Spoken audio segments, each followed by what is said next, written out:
अस्सलाम वालेकुम दोस्तों, welcome back to another video. और आज की वीडियो में हम डिस्कस करेंगे how to pass the intermediate module exam in first attempt. जी, तो ये एक बहुत इंपॉर्टेंट टॉपिक है। क्योंकि ये एग्ज़ाम एक ट्रिकी एग्ज़ाम है और इस एग्ज़ाम को अगर टाइमली ना पास किया जाए तो ये आपके ट्रेनिंग प्रोग्राम या जो रेजिडेंसी प्रोग्राम है उसमें एक स्पीड ब्रेकर या हर्डल की तरह साबित होता है।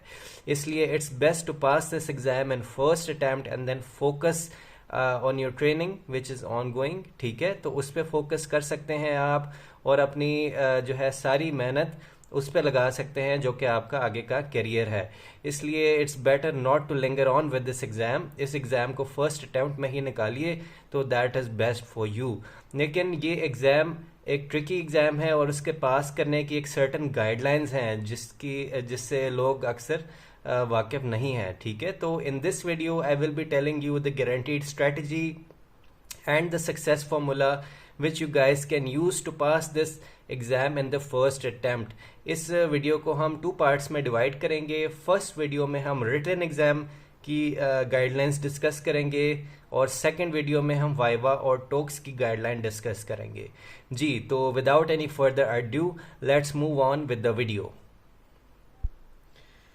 जी, तो what's the basic strategy for passing the written exam of intermediate module in the first attempt. इसमें आप देख सकते हैं मैंने आपके सामने 5 पॉइंट्स जॉट डाउन किए हैं और हर एक अपनी एक अलहदा अहमियत का हामिल है। तो first point being the Bailey and love 26th edition. अच्छा, why is covering this book important? क्योंकि ये बुक एक फाउंडेशन बुक है।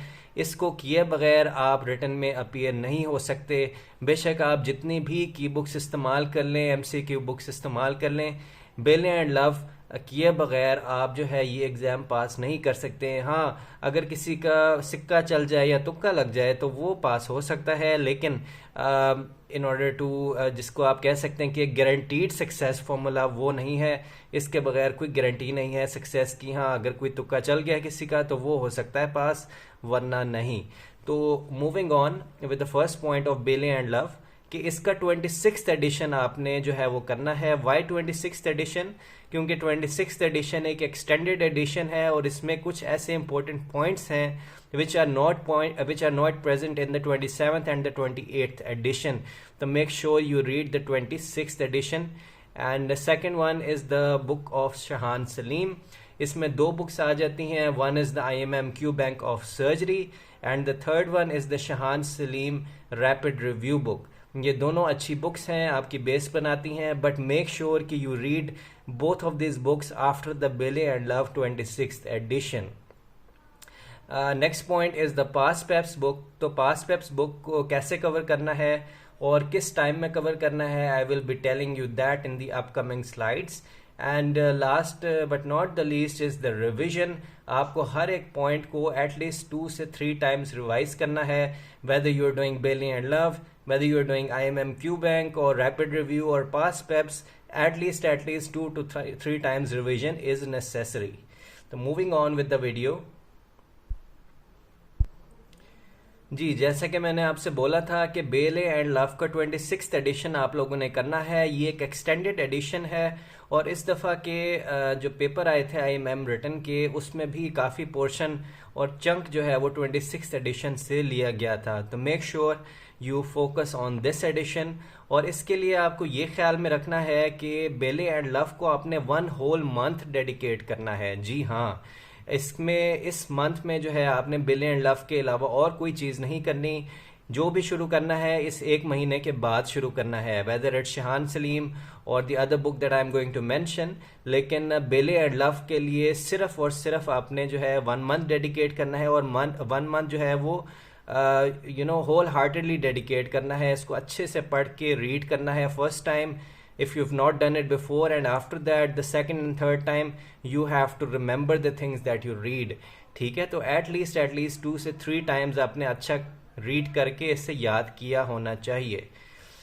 Then in the last it's written that focus on trauma and the orthopedics, but if time is available then do it all. तो इसका क्या मतलब है?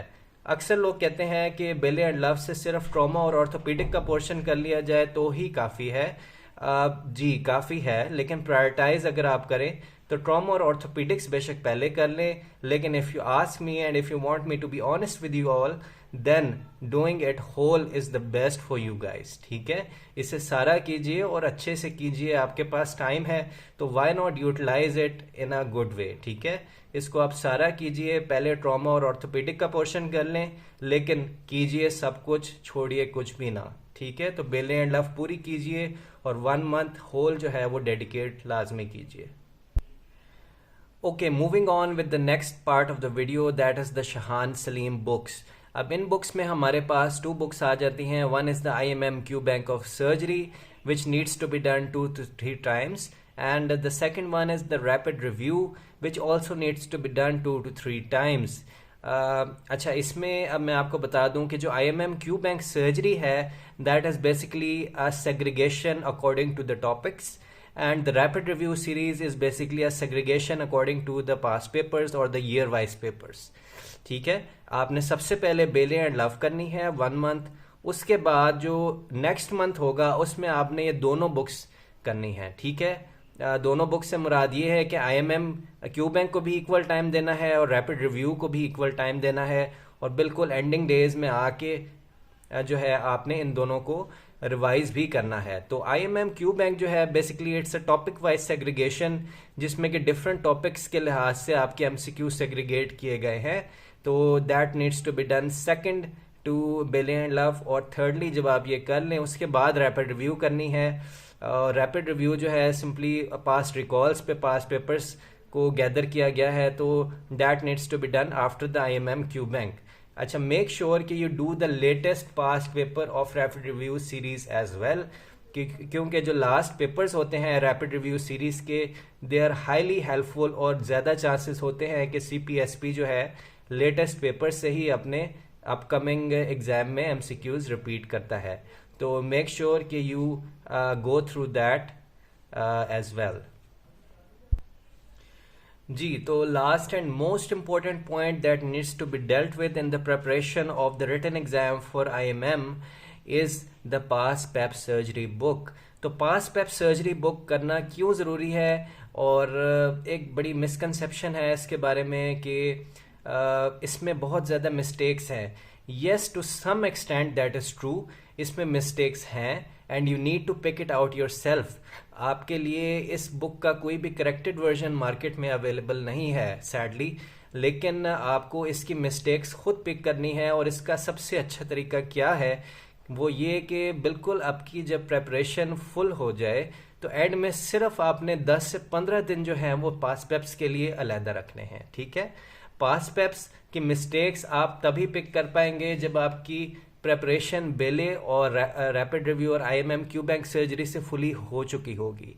जब आपके कंसेप्ट स्ट्रांग होंगे तो फिर ही आप पास पेप सर्जरी की बुक्स के MCQs पिक कर सकेंगे। उसकी स्टेटमेंट्स में जो कुछ रॉन्ग पॉइंट्स हैं या जो MCQs के आंसर्स कुछ रॉन्ग हैं वो ही आप पिक तभी कर सकेंगे। इसलिए do it in the very end, ये पॉइंट मैंने इसलिए लिखा है, and at least it needs to be done 2 times।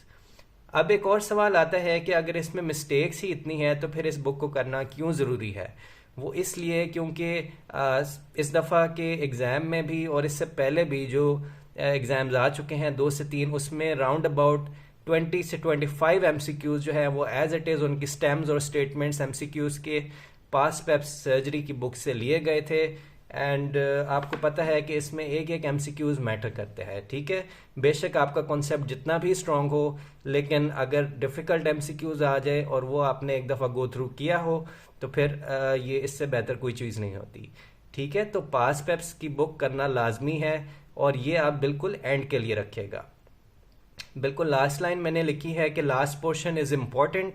इसमें जो है प्री टेस्ट MCQs होते हैं, प्री टेस्ट जैसे USMLE क्वेश्चन सीरीज है उसकी तरह MCQs इसके लास्ट में दिए गए हैं, वो भी कर लीजिएगा अगर आपके पास टाइम हो, क्योंकि वो आपकी नॉलेज ब्रॉडन करते हैं और आपको सोचने पे आमादा करते हैं कि किस तरह के MCQs से क्या स्टेटमेंट्स निकल सकती हैं। जी, तो that was all for this video and we will meet in the next video with how to prepare for the viva exam of intermediate module.